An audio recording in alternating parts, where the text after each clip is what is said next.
Hey everybody, welcome to the premiere episode of Before You Play. Today I'm going to be talking about Diablo IV. Diablo IV is of course the fourth game in the Diablo series and can be played on PC, PS5, and Xbox Series X and S. The story of the game is a continuation of the previous games, but you don't need to have played any of them to enjoy this game. The core gameplay is very similar to the previous games, but with a new twist. Diablo IV is an open world this time around. The art style, music, and sound design are all dark and gruesome, leading to a grim feeling throughout the game. Diablo IV allows you to select from 2 difficulty levels from the start of the game, and you can unlock more as you play. Finally, the replayability will come through its seasonal changes and DLC. We're going to talk about all of that and more on this episode of Before You Play.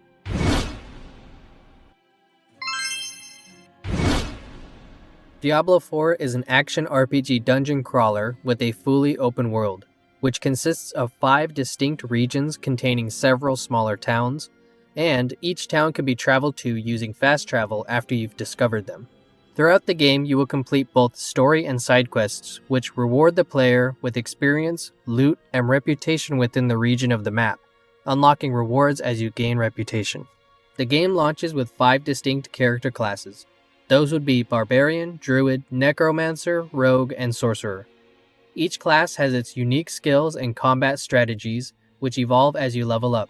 So no matter what class you choose, eventually you will have so many skills to choose from that you're bound to find your playstyle. As you fight through the world of Diablo IV, enemies will drop money, health, weapons, armor, etc. As you battle through the overworld, dungeons, and cellars, you're bound to find better loot. Equipping yourself with better loot will provide your character with upgraded stats and special effects, making you harder to kill and making it easier to kill your enemies. Each piece of wearable loot has a rarity to it. The more rare the item, the better the stats and effects will be. If you already have great gear and none of the loot in your inventory is useful to you, you can sell the loot or salvage it for crafting materials. You will use those crafting materials at the blacksmith to upgrade your current gear, further increasing the stats and effects. There's a couple more ways to upgrade and customize your gear to your playstyle, so if you like games where you upgrade your gear, you will love this game. Diablo IV is played in a third-person isometric perspective and has a well-crafted UI. Each class of characters has their own power source and health. The UI displays these values in the form of globes with liquid in them, which depletes as their values drop. Next to your health, you will see your status effects, health potions, and a skill bar at the bottom of your screen. You'll be unlocking skills as you level up via the skill trees of your characters. After you have unlocked an ability, you need to equip it to your skill bar. You can only have 6 skills equipped at a time, and one of them will be your basic attack. Last but not least, dungeons are now instanced and support up to 4-player multiplayer. The multiplayer in Diablo IV is also cross-play, so you can play with your friends on Xbox, PC, or PlayStation. The game rewards you for playing in a group with more experience, so there's no reason for you not to group up for most of the game. Stick around to the end of the video if you would like to see what the core gameplay will look and feel like. When you start Diablo IV, you're given 2 difficulty options, and as you progress through the game, 2 additional difficulty options are unlocked. The first 2 difficulty tiers that you have access to are Adventurer and Veteran. The Adventurer tier is recommended for players who are new to Diablo, while Veteran is recommended for returning players or those who want a more challenging experience. The harder the difficulty tier, the harder the enemies become, but the rewards for defeating those enemies increase as well. Veteran is the first difficulty tier with increased rewards with a 20% increase to experience gained and 15 increased gold dropped by the enemies. The next difficulty tier, Nightmare, is unlocked by completing the campaign and the Cathedral of Light capstone dungeon while on Veteran difficulty. This difficulty tier is recommended for levels 50 to 70 and introduces new, much stronger enemies to the game. It also introduces sacred and unique items which can drop as loot from enemies and much more. Finally, the difficulty tier Torment is unlocked by completing the Fallen Temple capstone dungeon in Nightmare difficulty. This tier introduces ancestral items and new unique items to be dropped by enemies, along with the additional increase of enemy resistance, experience gained, and gold received. I spent my first playthrough on Veteran, and my experience was not too challenging as I made my way through the story. I did die maybe 20-ish times in the first few acts, and if I include the times I died during strongholds or side quests, I probably would have died around 40 to 50 times through my entire journey. So not extremely challenging, but enough so that I needed to strategize in certain situations. That being said, I had played a lot of Diablo 3 and I'm comfortable with the game mechanics by now. If this is your first time playing a Diablo game, then I would advise playing on Adventurer difficulty to beat the story, then crank it up on Veteran to start gaining more experience and gold as you do side quests. Diablo 4 continues the story of Diablo 3 Reapers of Souls DLC, but if you're a newcomer to the Diablo series, you're able to play the game and enjoy the story as a standalone title. That being said, if you have played the previous games, you will recognize characters and connections to the previous games. The story is dark and involves elements of good, evil, and religion. Your character seeks out the demon Lilith as she wreaks havoc on the world, fighting through dungeons across every region in the game. The story quests are accompanied by in-game cinematics with your own character being one of the main characters. In an effort to keep things spoiler-free, all you need to know is that at its heart, Diablo 4 is a tale of ancient threats reawakening and the struggle between heroes and villains for control, as the world balances on the edge of destruction. The story is dark and gruesome, involves demons, angels, and humans, and spans 6 chapters. The art style of Diablo 4 is dark and gruesome with lots of gothic elements, which is a big change from the previous game. The first 2 Diablo games had a dark and gothic art style as well, while the third game went for a more stylized dark fantasy art style. Diablo 4 returns to the roots of the Diablo series and does a great job making the world and demons feel dark and evil. As you travel through the world of Sanctuary, you will encounter many different types of enemies, all of which have very unique styles. Even the different regions have completely unique feelings between them, from snowy to desert to blood-soaked hellscape. Each region hosts its own towns and villages with their own designs and inhabitants.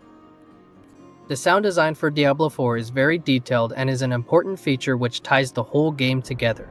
Everything from killing demons to opening the menu has a satisfying sound effect.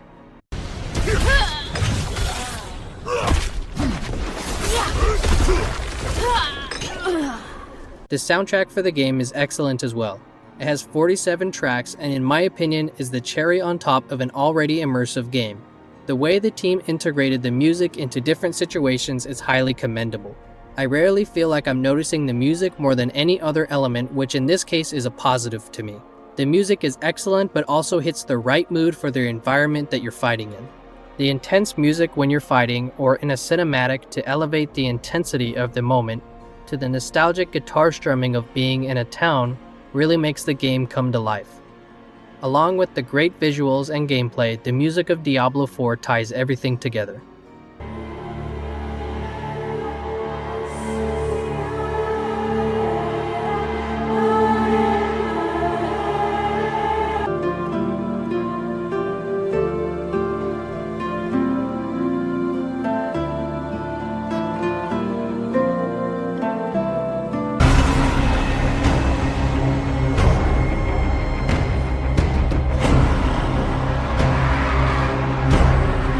The Diablo series usually has a great level of replayability.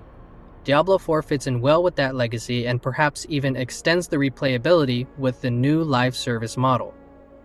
Everything from the different difficulty tiers and 5 playable classes to the differing skill trees and seasonal content updates from Blizzard help to make Diablo a highly replayable game.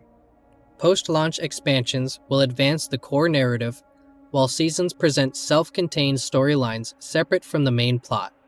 With this, players will be encouraged to create a new character every 3 months to engage with new seasonal content. Each season will be quarterly, starting shortly after the game's launch, and you can access the seasonal content after beating the game's story with at least one character.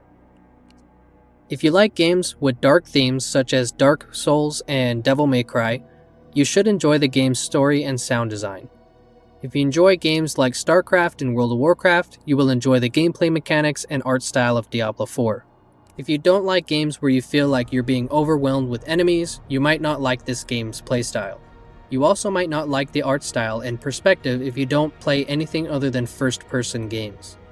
If you're still on the fence about the game, please stick around for a few more minutes to see what the core gameplay looks like in the game.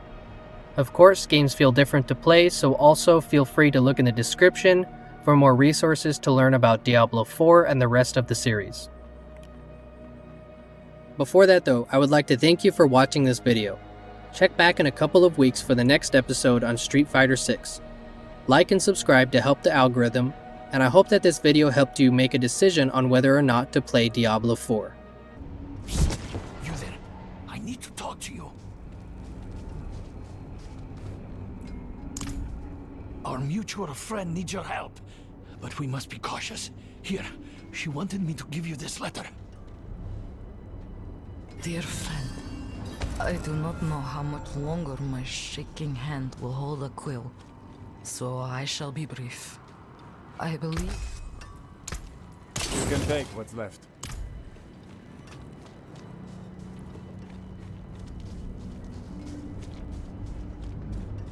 Greetings.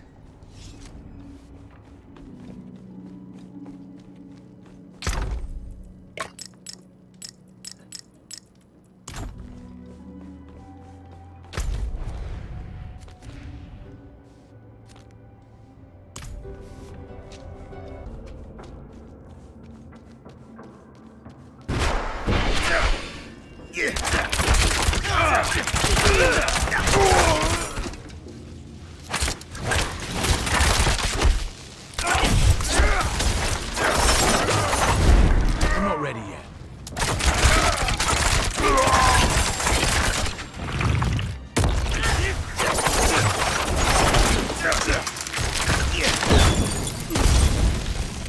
I'm not ready yet.